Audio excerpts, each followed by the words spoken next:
आप तो हमेशा अच्छे कर्म करते हैं, लेकिन आपको उसका फल क्यों नहीं मिलता है? ये हुई एक बात। दूसरी बात, मैं किसी का बुरा करना तो नहीं चाहता था, लेकिन अनजाने में ही मुझसे ये गलती हो गई, तो इसका प्रायश्चित मैं कैसे करूं? जैसे कि मेरी कार के सामने कोई जानवर आ गया और उसका अचानक मुझसे एक्सीडेंट हो गया। तो इस प्रकार के कर्म हमारी जिंदगी को किस तरह प्रभावित करते हैं? ये सवाल हम सब के मन में उठता होगा, लेकिन इसका जवाब हमें आज तक नहीं मिला होगा। भले ही हम अपने आप को कितना भी समझदार कह लें, लेकिन कर्मों के बारे में अभी तक भी हमें कोई स्पष्टता नहीं है। भगवत गीता का एक बहुत ही प्रसिद्ध श्लोक है कि जैसा कर्म करोगे वैसा ही फल पाओगे। लेकिन अगर ये सत्य है, तो हमें हमारे अच्छे कर्मों का फल क्यों नहीं मिलता? आज मैं आपको कर्म के बारे में कुछ ऐसे सूत्र बताने वाला हूं जिससे आपको एक स्पष्टता मिलेगी। इससे पहले कि हम सूत्रों को समझना शुरू करें, इस चैनल को सब्सक्राइब जरूर कर लें, क्योंकि इस चैनल में आपको बहुत ही ज्ञानवर्धक ज्ञान मिलता है। पहला सूत्र आपने बहुत बार सुना होगा, लेकिन आज आप उस सूत्र को पूरी तरह से समझ जाएंगे। पहला सूत्र है, कर्म करो, फल की चिंता मत करो। अगर आप कर्मों का हिसाब लगाने बैठेंगे तो आप कभी समझ ही नहीं पाएंगे कि आपको जो मिला है वो आपके किस अच्छे कर्म का परिणाम है, या फिर आपके साथ कुछ गलत हुआ है तो वो आपके किस बुरे कर्म का परिणाम है। अगर ये सच है कि अच्छे कर्म करोगे तो अच्छा फल मिलेगा और बुरे कर्म करोगे तो बुरा फल मिलेगा, हमें क्यों पता नहीं चलता कि हमारे किस कर्म का फल हमें क्या मिला? इस शंका को दूर करने के लिए हमने एक विश्लेषण किया। हमने आत्ममंथन करके पाया कि मान लीजिए अगर प्रकृति की व्यवस्था ऐसी होती कि हम अच्छे कर्म करते तो तत्क्षण हमें अच्छे फल मिल जाते। मान लीजिए कि हमने किसी की मदद की और हमें उसका तत्क्षण परिणाम भी दिखाई पड़ गया, मतलब हमारे मन को दिखाई पड़ गया कि अच्छा कर्म किया तो मुझे अच्छा फल मिला। अगर मनुष्य को ऐसा दिखाई पड़ जाता है तो धरती से तो पूरी बुराई ही खत्म हो जाएगी। फिर कौन बुरे कर्म करेगा जब उसे दिखाई पड़ जाएगा कि बुरे कर्म का क्या नतीजा होता है? चलिए अब इसी बात को और गहराई से समझते हैं। अब पूरी की पूरी धरती ऐसे मनुष्यों से भर चुकी है जो ये देख चुके हैं कि अच्छे कर्मों का नतीजा अच्छा ही होता है, और सब लोग अच्छे कर्म करने लग गए हैं। जब भी आप कोई कर्म करेंगे उसका फल निश्चित हो जाएगा। आपको पता चल जाएगा कि मैंने ये कर्म किया तो मुझे ये फल मिला, और इसीलिए इसमें जीवन का रस खत्म हो जाता है। जब भी जीवन में निश्चितता आ जाती है, सिक्योरिटी आ जाती है, तो जीवन में क्या उमंग रह जाएगी, क्या जोश रह जाएगा? हम किसी भी चीज के लिए तभी प्रयास करते हैं जब हमें पता होता है कि ये चीज हमें मिलेगी या नहीं मिलेगी। हम इस दुविधा में होते हैं, और इसी दुविधा को पार करने के लिए हम कर्म करते हैं ताकि हमें पता चल सके कि अंतिम परिणाम क्या होगा। जीवन तो अनिश्चितता है, हर एक सांस अनिश्चित है। हमें नहीं पता कि हमारे साथ अगले पल में क्या होगा, और यही जीवन का रस होता है। परमात्मा ने अपनी उपस्थिति निश्चित करने के लिए कोई भी ऐसा नियम नहीं बनाया कि आप उससे ये जान सको कि परमात्मा मौजूद है या नहीं। उसे तो खुद खोजना पड़ता है। कर्म के फल की चिंता में मन इतना उलझ जाता है कि उस कर्म की सार्थकता ही खत्म हो जाती है, उसमें टोटलिटी खत्म हो जाती है। इंसान पूरी तरह से पूरे चित्त को शामिल करके उस कर्म को नहीं कर पाता, क्योंकि उसके मन को उस कर्म के फल के विचारों ने घेरा हुआ है। इसीलिए वो कर्म अपनी टोटलिटी में नहीं हो पाता, हम पूरे चित्त के साथ उसको नहीं कर पाते। और यही सबसे बड़ा कारण होता है कि हमारे ज्यादातर कर्म असफल हो जाते हैं। जब आप अपना चित्त और ध्यान पूरा उस कर्म को करने में लगा देते हैं, उसकी भविष्य की योजनाओं में नहीं लगाते, उसकी चिंताओं में नहीं लगाते, तो आप उस कर्म को टोटलिटी में करते हैं, उस काम को परिपूर्ण होके करते हैं, तो उस काम के सार्थक होने की भी संभावना बढ़ जाती है।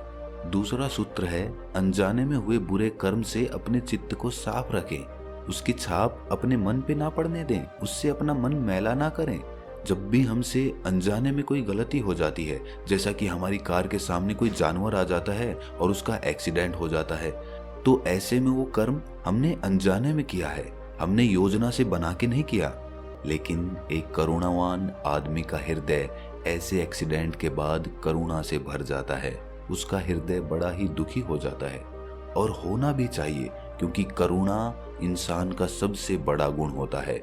जिस इंसान में करुणा का भाव नहीं है, उसने परमात्मा की तरफ अपना पहला कदम भी नहीं बढ़ाया। लेकिन ये तो अलग बात हो गई। हमारा मुद्दा है कि जब उस करुणावान आदमी के हृदय में उस जानवर के प्रति करुणा पैदा होती है, तो उसके हृदय को बड़ा दुख पहुंचता है, बड़ी ठेस पहुंचती है।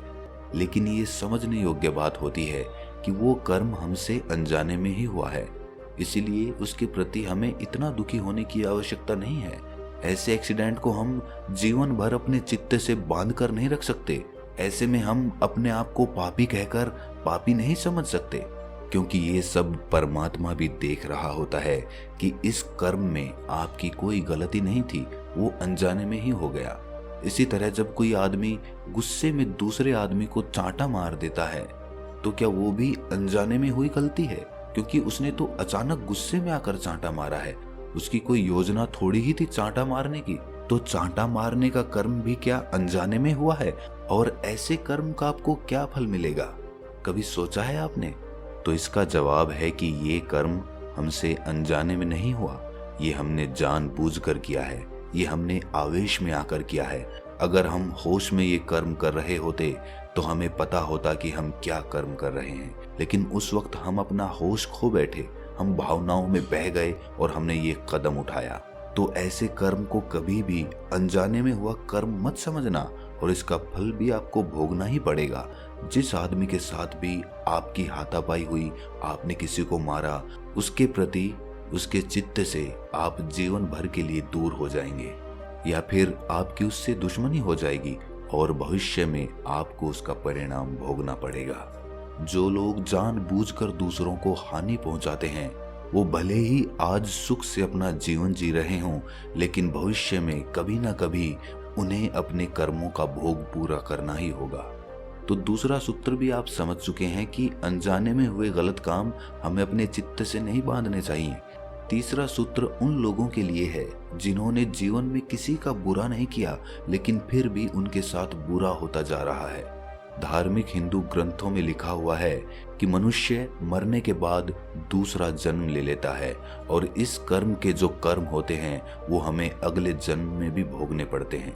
लेकिन एक बार किसी काम के लिए जब हम अपना कर्म भोग पूरा कर लेते हैं, तो हमारा वो बुरा कर्म हमेशा के लिए कट जाता है और हम आध्यात्मिक तौर पे आगे बढ़ जाते हैं।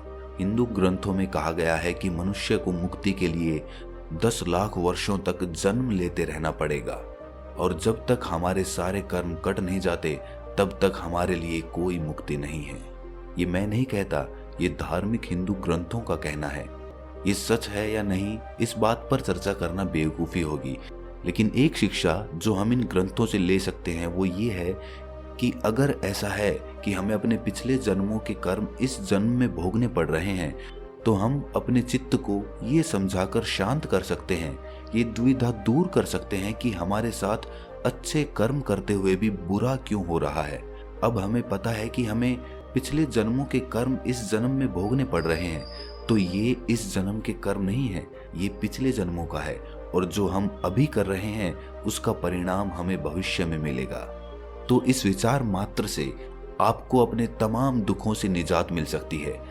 आप अपने आप से शिकायत नहीं करेंगे कि आप अच्छे कर्म करते हैं तो भी आपको बुरा परिणाम क्यों मिलता है, क्योंकि अब आप कर्मों को पूरी तरह से समझ चुके हैं।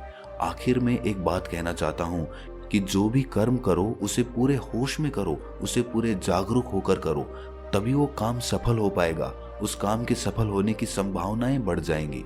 कर्मों के 3 सूत्र।